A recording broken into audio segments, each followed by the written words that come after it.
오늘 이 본문을 가지고 예수 안에서 행하라 라는 제목으로 함께 은혜를 나누고자 합니다.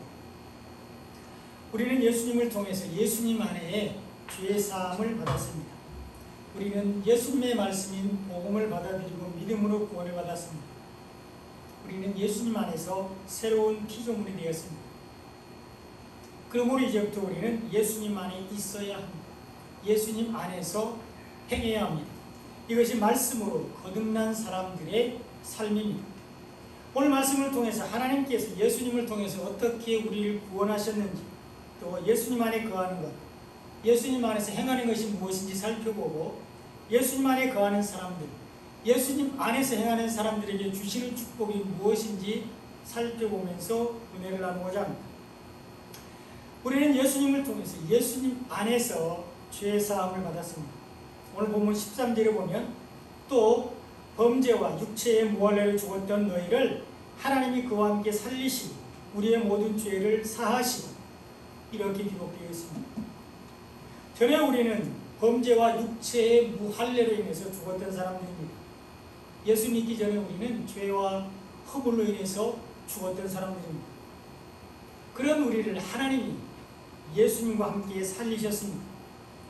우리의 모든 죄를 예수님을 통해서 예수님 안에서 용서해 주셨습니다. 이것이 은혜입니다. 예수님이 우리의 죄를 용서하시기 위해서 십자가를 지었습니다. 예수님이 우리의 죄를 대신하여 십자가에서 피를 흘리셨습니다. 피 흘림이 없이는 죄사함이 없기 때문입니다.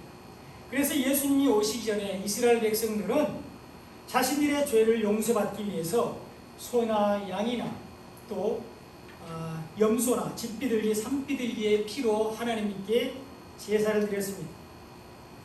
자신들의 피를 대신해서 동물의 피를 가지고 하나님께 제사를 드림으로 죄를 용서받기를 원했습니다. 그리고 이 5가지 짐승이 우리 위해서 십자가 지신 예수님, 우리 위해서 보혈의 피를 흘려주신 예수님을 상징하고 있습니다. 예수님은 우리의 죄를 용서하시기 위해서 우리 대신 피를 흘리셨습니다. 이것이 예수님께서 우리 대신 담당해 주신 육체의 할례입니다. 예수님이 우리 대신 피를 흘리심으로 우리는 육체의 할례가 면제되었습니다. 우리가 피를 흘리지 않아도 됩니다. 우리가 육체의 고통을 당하지 않아도 됩니다. 또한 우리 대신 동물이 죽지 않아도 됩니다. 이미 죄의 대가가 지불되었기 때문입니다. 예수님이 우리의 죄값을 대신 지불하셨기 때문입니다. 예수님은 우리의 죄를 용서하시기 위해서 십자가를 지셨고 피를 흘리셨습니다. 이것이 예수님이 우리 대신 행하신 육체의 할례입니다. 우리는 예수님을 통해서 예수님 안에서 죄사함을 받았습니다. 그러므로 우리는 이제 마음의 할례를 받으면 됩니다. 이것이 그리스도의 할례입니다. 오늘 본문 11절에 보면 또 그 안에서 예수님 안에서 너희가 손으로 하지 아니한 할례를 받았으니 곧 육의 몸을 벗는 것이요 그리스도의 할례니라 이렇게 기록되어 있습니다. 우리는 예수님 안에서 손으로 하는 할례를 받지 않아도 됩니다. 우리가 직접 피를 흘리는 육체의 할례를 받지 않아도 되는 것입니다. 예수님이 우리 대신 할례를 받았기 때문입니다. 이것이 우리에게 육의 몸을 벗게 하는 그리스도의 할례입니다. 우리가 예수님 안에서 손으로 하지 않은 할례를 받았기 때문에 우리는 이제 육의 몸을 벗게 되는데 우리의 죄가 용서되었습니다. 범죄와 육체의 무할례로 죽었던 우리가 예수님과 함께 살아났습니다. 이것이 그리스도의 할례인데 이것이 바로 마음의 할례입니다. 우리가 피를 흘리는 대신에 예수님이 우리 대신 피를 흘리셨음을 믿는 것이 바로 마음의 할례입니다. 또한 예수님이 십자가에서 우리의 모든 죄를 용서해 주셨다는 것을 믿는 것이 마음의 할례입니다. 예수님이 십자가에서 우리에게 주신 복음을 받아들이고 믿는 것이 마음의 할례입니다. 하나님이 예수님과 함께 우리를 살리시고 우리의 모든 죄를 용서해 주셨다는 것을 우리가 마음으로 믿는 것이 바로 마음의 할례입니다. 이때 우리는 육신의 몸을 벗고 그리스도 안에서 새로운 피조물이 됩니다.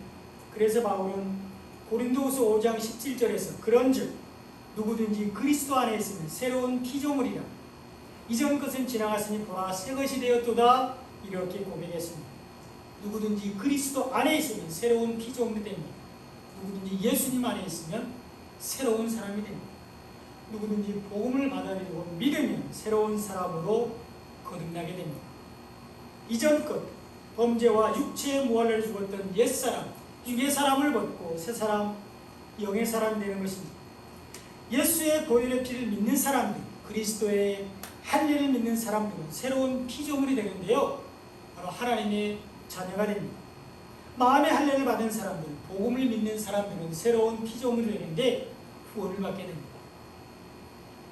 예수님 안에 있는 사람들, 복음 안에 있는 사람들은 새로운 피조물이 되는데 천국에 들어가게 됩니다.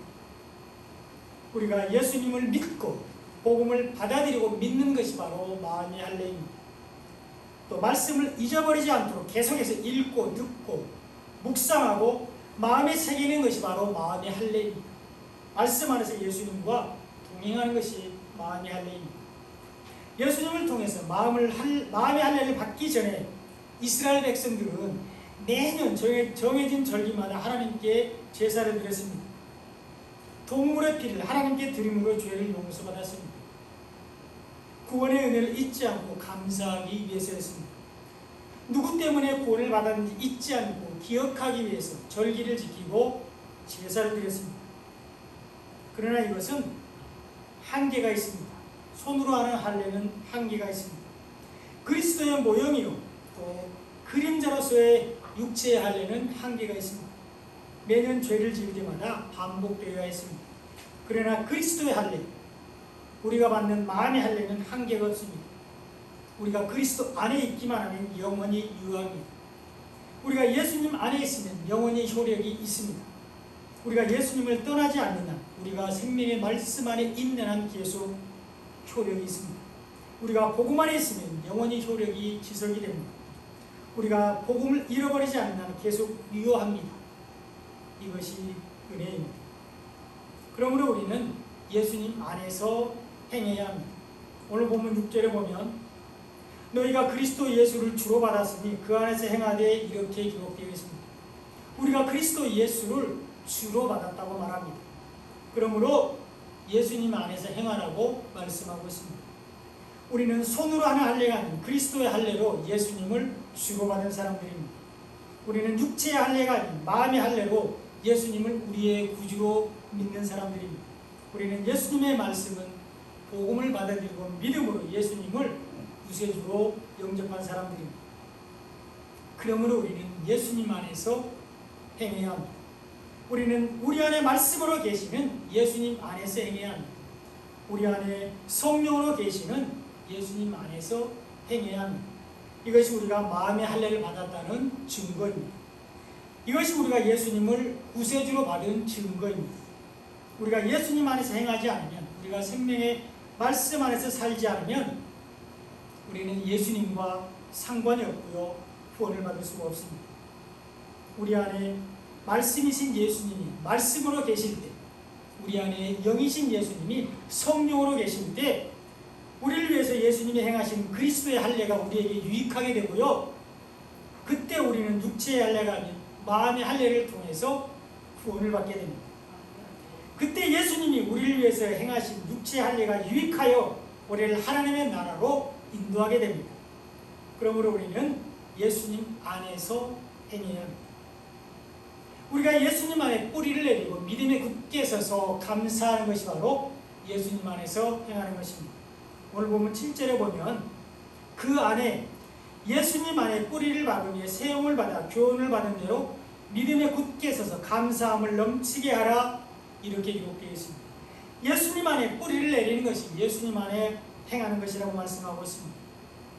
우리의 믿음의 기초, 믿음의 근거가 예수님이 되어야 한다는 것입니다. 우리의 신앙의 기준, 신앙의 본질이 말씀이 되어야 한다는 것입니다. 예수님이 곧 말씀이기 때문입니다. 우리는 예수님 안에 뿌리를 내려야 합니다. 예수님의 말씀을 듣고 또 행하는 사람이 예수님 안에 뿌리를 내리는 것입니다. 이런 사람들이 반석이신 예수님 안에 집을 짓는 지혜로운 사람입니다. 마태복음 7장 24절에 보면 그러므로 누구든지 나의 이 말을 듣고 행하는 자는 그 집을 반석 위에 지은 지혜로운 사람 같으리니 이렇게 예수님이 말씀하셨습니다. 예수님의 말씀을 듣는 사람이 반석 위에 집을 짓는 지혜로운 사람이라고 말씀하고 있습니다. 여러분들은 오늘 예수님의 말씀을 듣기 위해서, 하나님의 말씀을 듣기 위해서 이 자리에 오셨습니다. 그러니까 집중해서 말씀을 잘 들으시기를 축원드립니다. 예수님의 말씀을 행하는 사람의 반석 위에 집을 짓는 지혜로운 사람입니다. 복음을 받아들이고 믿는 사람이 반석 위에 집을 짓는 사람입니다. 그리고 복음을 잃어버리지 않고 복음 안에서 예수님과 동행하는 것이 말씀을 행하는 것입니다. 이런 사람들이 반석 위에 집을 짓는 사람들로서 결코 이런 집은 무너지지 않습니다. 마태복음 7장 25절에 보면 비가 내리고 창수가 나고 바람이 불어 그 집에 부딪히되 신앙생활할 때 여러 가지 환난과 핍박이 있지만 무너지지 아니하나니 이는 주추를 반석 위에 예수님 위에 놓은 까닭이요 이렇게 기록되어 있습니다. 신앙생활하다가 환난이나 핍박이 와도 낙심하고 좌절하지 않는다는 것입니다. 어떠한 유혹과 시험이 와도 미혹되지 않고 넘어지지 않는다는 것을 말합니다. 인내로서 믿음으로 승리한다는 것을 말합니다. 왜요? 집의 기초, 주추를 반석 위인 반석이신 예수님 위에 놓았기 때문입니다. 믿음의 기초요 근거가 예수님이기 때문입니다.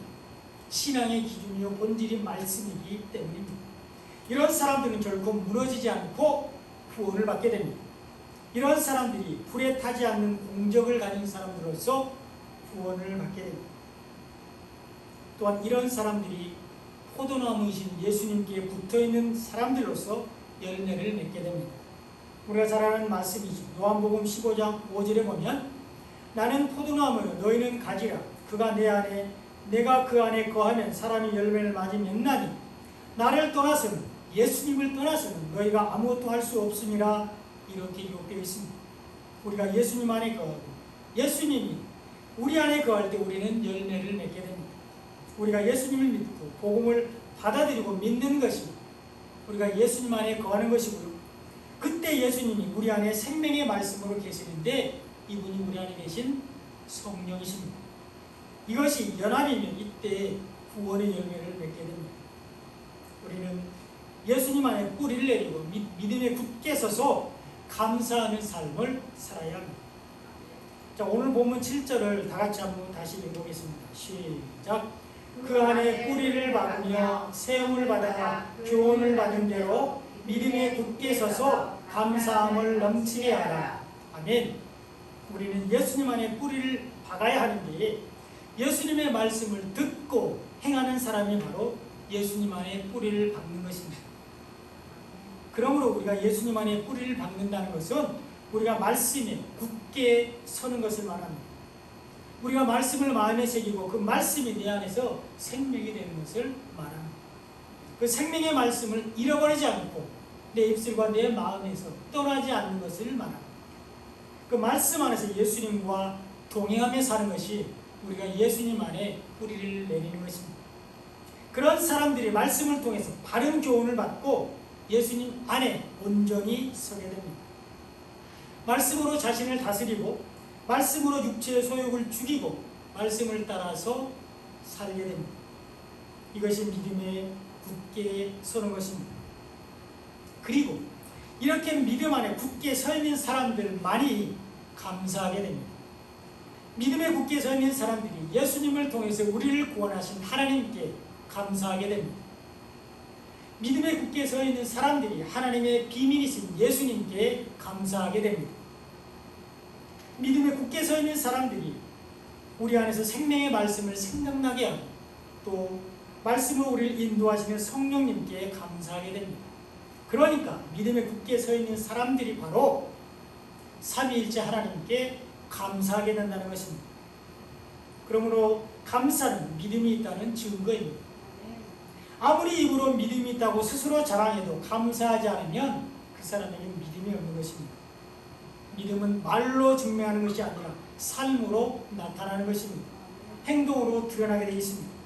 믿음이 있는 사람들이 구원의 은혜에 감사하게 됩니다.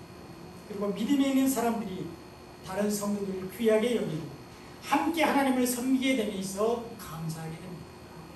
사랑으로 감사를 표현하게 됩니다. 사랑함으로 믿음이 있다는 증거를 보여줍니다. 하나님은 사랑이시기 때문입니다. 감사하는 삶은 믿음이 있다는 증거입니다. 또한 감사한다는 것은 은혜를 아는 것을 말하죠. 은혜를 아는 사람들만이 그 은혜에 감사하게 됩니다. 하나님은 우리를 구원하시려고 작정하신 것이 은혜입니다. 하나님이 예수님을 통해서 우리를 구원해 주신 것이 바로 은혜입니다. 예수님이 우리의 구원을 위한 하나님의 비밀이 되신 것이 은혜이고요. 예수님이 우리 위해서 십자가 지신 것, 예수님의 보혈로 우리 죄를 용서하신 것이 바로 은혜입니다. 그리스도의 할례로 인해서 우리가 마음의 할례를 받은 것이 은혜입니다. 그리고 예수님이 구원하신 것, 우리도 구원할 수 있는 것이 바로 은혜입니다. 이 은혜를 아는 사람들이 하나님께 감사하게 됩니다. 구원의 은혜를 아는 사람들이 예수님께 감사하게 됩니다. 은혜로 여기는 사람들이 삼위일체 하나님께 감사하게 되는 것입니다. 우리는 구원의 은혜를 당연한 것으로 여기면 안 됩니다. 우리는 구원의 은혜에 대한 감사를 잃어버리면 안 됩니다. 우리를 구원하시기 위해서 하나님이 인간이 되셨기 때문입니다. 우리를 구원하시기 위해서 예수님이 죽으셨기 때문입니다. 우리를 구원하시기 위해서 예수님이 부활하셨기 때문에, 그러므로 우리는 은혜를 당연한 것으로 여기지 말고 감사해야 합니다. 그러나 사람들은 이러한 은혜를 잊어버리고 당연한 것으로 여길 때가 많습니다. 처음에는 감사하다가 어느 순간 당연한 것으로 여기고 감사하지 않게 됩니다. 제가 설교 시간에 예화를 잘 거의 안 하는데 오늘은 한 가지 예화를 들려드리겠습니다. 은혜를 당연한 것으로 여기지 못하는 예화입니다. 한 심리학자가 특이한 실험을 했습니다. 한 마을을 정해서, 한 구역을 정해서 매일 $100씩을 갖다 놓은 후에 결과를 관찰하고 했습니다. 이것이 우리 벨빌, 우리 사는 동네였으면 좋겠죠. 한 심리학자가 매일 한 달 동안 집집마다 $100씩을 갖다 놓은 다음에 사람들의 반응을 관찰하고 했습니다. 실험 첫날 사람들은 그가 미친 사람이 아닌가 의아해하면서도 슬그머니 돈을 집어갔습니다. 사흘이 되자 $100씩을 집 앞에 놓고 가는 사람 이야기로 마을 전체가 떠들썩했습니다. 둘째 주가 되자 현관 앞에서 나와서 돈을 기다리는 사람들이 있었고요. 셋째 주가 되자 돈을 받는 것을 전혀 이상해하지 않았습니다. 그리고 넷째 주가 되었을 때는 아주 당연한 권리처럼 생각했습니다. 이제 실험 기간이 한 달이 지나자 심리학자는 돈을 놓지 않고 그 정해진 마을을 지나갔습니다. 그랬더니 사람들이 매우 불쾌해하면서 왜 오늘은 돈을 주고 가지 않느냐고 따졌습니다. 사람들은 조건 없이 베풀었던 은혜를 당연한 것처럼 생각하고 고마워하기는커녕 오히려 돈을 주지 않는 것을 서운해하고 불쾌하다는 것입니다. 한 달 동안 매일 100불씩 났으면 얼마죠? 3,000불이잖아요. 그죠? 그런데 고마워하기는커녕 서운해하고 불쾌했다는 거죠. 우리는 당연하지 않은 것을 당연시하는 경향이 있고 그런 사람들을 많이 보게 됩니다. 또한 우리도 이런 식으로 살고 있지는 않는지 살펴봐야 합니다. 우리는 당연하지 않은 것을 당연한 것으로 여기고 살고 있지 않는지 생각해 봐야 한다는 것입니다. 하나님은 우리를 구원하시기 위해서 독생자를 이 땅에 보내셨습니다. 예수님은 우리를 구원하시기 위해서 십자가를 지셨고 목숨을 버리셨습니다. 그리고 지금도 말씀으로 영으로 계시면서 우리를 구원으로 인도하고 계십니다. 그런데 우리는 그 하나님께, 그 예수님께 얼마나 감사하고 있습니까? 그 은혜에 얼마나 감사하면서 영광을 돌리고 있습니다. 영국의 신학자 매튜 헬린이 이렇게 말했습니다. 감사는 더하기 플러스와 같아서 모든 것에 감사하면 신의 축복이 더해진다. 그러나 반대로 원망과 불평은 빼기 마이너스와 같아서 있는 것까지도 빼앗기고 없어진다고 말했습니다. 우리는 예수님의 죽으심과 부활을 통해서 구원을 받았습니다. 이것이 은혜입니다. 그러므로 우리는 이 구원의 은혜에 감사하는 삶을 살아야만 합니다. 우리는 믿음에 굳게 서서 감사함을 넘치게 해야 합니다. 이것이 우리가 예수님 안에서 행하는 것입니다. 우리는 예수님 안에 뿌리를 내리고 믿음에 굳게 서서 감사하는 삶을 살아야 합니다. 믿음 안에 굳게 서서, 말씀 안에 굳게 서서 감사하는 삶으로 우리의 믿음을 증명해야 합니다. 이것이 예수님 안에서 행하는 것입니다. 또한 예수님의 죽으심과 부활을 믿는 것이 우리가 예수님 안에서 행하는 것입니다. 오늘 본문 12절에 보면 너희가 세례로 그리스도와 함께 장사되고 또 죽은 자들 가운데서 그를 일으키신 하나님의 역사를 믿음으로 말미암아 그 안에서 함께 일으키심을 받았느니라 이렇게 기록되어 있습니다. 우리가 예수를 통해서 세례를 통해서 예수님과 함께 장사되고 하나님의 예수님을 죽은 자들 가운데서 일으키신 것을 믿으면 구원을 받는다고 말씀하고 있습니다. 그래서 이 세례는 예수님이 우리 죄를 대신해서 죽으실 것을 보여주는 예표입니다. 예수님은 우리 죄를 대신해서 십자가에 지실 것을 보여주시기 위해서 요단강에서 세례 요한에게 세례를 받으셨습니다. 세례 요한이 예수님의 머리에 손을 얹고 온 몸을 물에 담갔을 때 예수님은 우리의 모든 죄를 자신이 대신 지시고 죽으셨습니다. 이것이 예수님의 십자가입니다. 그러므로 우리가 예수님을 믿고 또 복음을 받아들이고 믿음으로 세례를 받는다는 것은 예수님과 함께 나의 옛사람이 죽고 새 사람으로 거듭난다는 것을 말합니다. 육의 몸이 예수님과 함께 죽고 새로운 피조물로 다시 태어난다는 것을 말하는 것입니다. 육적인 가치관, 땅의 가치관을 버리고 영적인 가치관, 하늘의 가치관으로 산다는 것을 말합니다. 영원히 구원받았다는 것을 말하고 있죠. 그리고 예수님을 죽음에서 일으키신 하나님의 역사, 부활을 믿는 우리의 육체는 마지막 날에 다시 부활하게 되는데 이것이 몸의 부활입니다. 우리가 예수님을 믿고 복음을 받아들이고 믿는 순간에 우리의 영혼은 구원을 받습니다. 우리의 마음 가운데 하나님의 나라가 임합니다. 그러나 우리의 육체는 예수님이 재림하실 때 부활하게 됩니다. 그러므로 하나님의 나라는 우리에게 이미 이루어졌지만 아직 완성되지 않았습니다. 그래서 이것을 영어로는 already not yet 이렇게 부릅니다.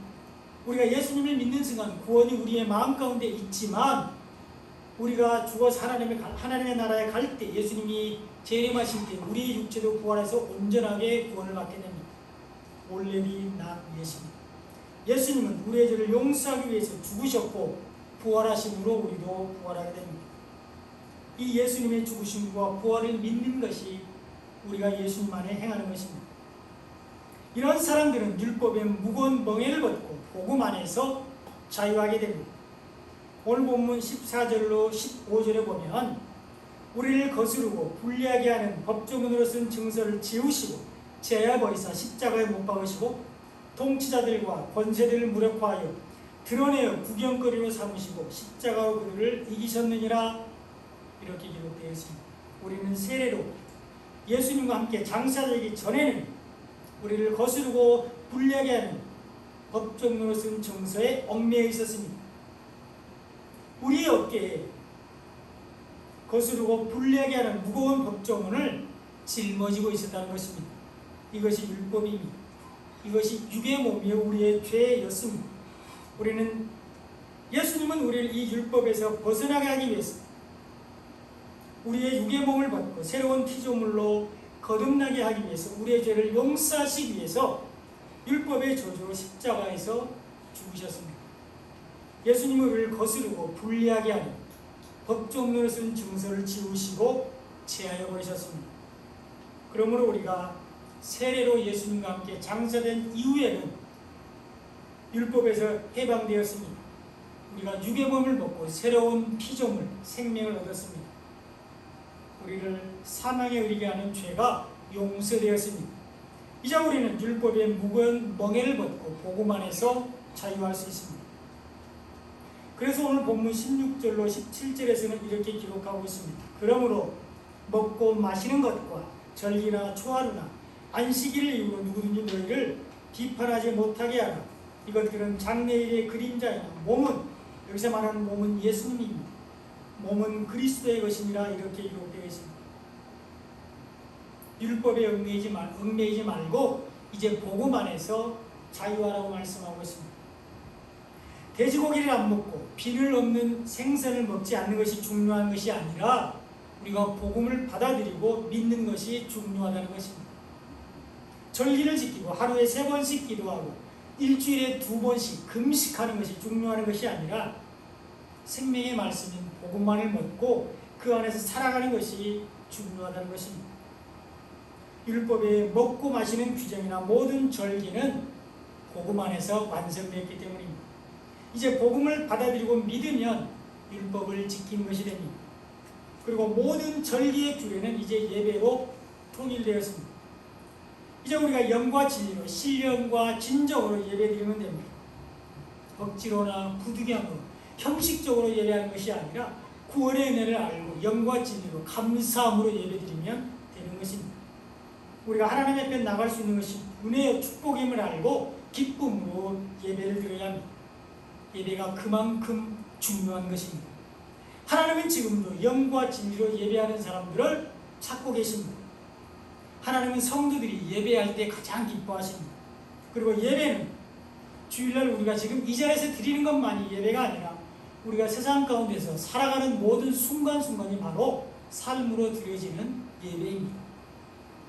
우리의 삶을 통해서 하나님의 영광을 받으시는 것, 우리의 말과 행동을 통해서 예수님이 전파되는 것이 바로 삶으로 드려지는 예배입니다. 그렇게 우리의 삶이 사람들에게 인정을 받는데 우리가 말로 전하는 복음이 능력이 있게 됩니다. 사람들이 우리의 말을 듣고 예수님을 믿게 되고 복음을 받아들이게 되고 바로 교회로 나오게 된다는 것입니다. 그러면 여러분, 복음 안에서 자유한다는 것은 우리가 규정에 얽매이지 않기 때문에 아무렇게나 행동한다는 것이 아니라 더 절제하는 것을 말합니다. 더욱더 말과 행동을 조심하고 다른 사람들을 배려하고 사랑하는 것을 말하는 것입니다. 은혜로 구원받았기 때문에 아무것도 안 해도 된다고 자신의 불순종과 또 섬기지 않고 봉사하지 않는 것을 합리화하는 것이 아니라 은혜에 감사하여 누가 시키지 않아도 더 열심히 섬기는 것이 복음 안에서 자유하는 것입니다. 의무감에서 섬기고 봉사하는 것이 아니라 은혜에 감사하여 자발적으로 섬기는 것입니다. 이것이 진정으로 복음 안에서 자유하는 삶을 사는 사람들의 모습입니다. 이런 사람들은 섬김 자체가 감사하고 행복하게 됩니다. 우리는 복음 안에서 자유할 수 있습니다. 율법은 장래일의 그림자이나 몸은 구원의 실체입니다. 이 몸이 바로 육신의 몸을 입고 이 땅에 오신 예수님을 말씀하고요, 예수님이 우리에게 주신 복음을 몸이라고 말하고 있습니다. 장래일의 그림자인 율법은 실체이신 예수님 안에서 완성되었습니다. 구원의 모형인 율법은 구원의 실제인 복음 안에서 완성되었습니다. 그러므로 이제 우리는 율법의 무거운 멍에를 벗고 복음 안에서 자유할 수 있습니다. 그리고 우리가 예수님 안에 있을 때, 이 복음 안에 있을 때 성숙한 그리스도인이 됩니다. 오늘 보면 18절로 19절에 보면 아무도 꿈에는 겸손과 천사 숭배를 이유로 너희를 정죄하지 못하게 하라. 그가 본 것에 의지하여 그 육신의 생각을 따라 헛되이 과장하고 머리를 붙들지 아니하는지라. 온 몸이 머리로 말미암아 마디와 힘줄로 공급함을 받고 연합하여 하나님이 자라게 하심으로 자라느니라. 이렇게 기록되어 있습니다. 율법을 따르는 사람들은 억지로 겸손한 척 꾸밉니다. 또 자기들이 신비한 은사를 가졌다고 자랑합니다. 그리고 육신의 생각을 따라서 헛되이 과장하는데 이 모든 것은 다 하나님께 영광 돌리고 예수님께 영광 돌리는 것이 아니라 자기 자신을 나타내고 자랑하기 위해서입니다. 그러나 이런 사람들은 교회의 머리 되시는 예수님을 붙들지 않는 사람이라고 책망하고 있습니다. 몸은 머리로 말미암아 마디와 힘줄로 공급을 받고 연합하여 자라게 된다고 말씀하고 있습니다.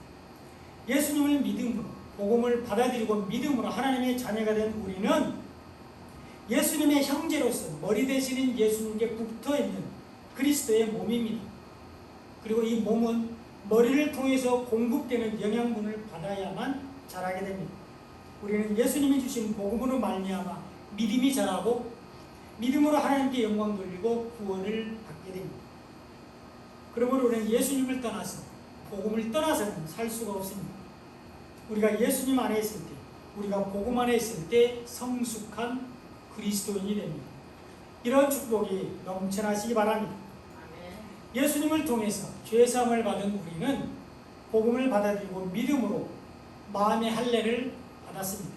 우리는 예수님 안에서 복음 안에서 새 사람이 되었습니다. 그런 걸 우리는 예수님 안에서 행해야 합니다. 예수님 안에 뿌리를 내리고 믿음에 굳게 서서 감사하는 삶을 살아야 합니다. 예수님의 죽으심과 부활을 믿는 것이 예수님 안에서 행하는 것입니다. 그리고 우리가 예수님 안에 있을 때, 복음 안에 있을 때 성숙한 그리스도인이 됩니다.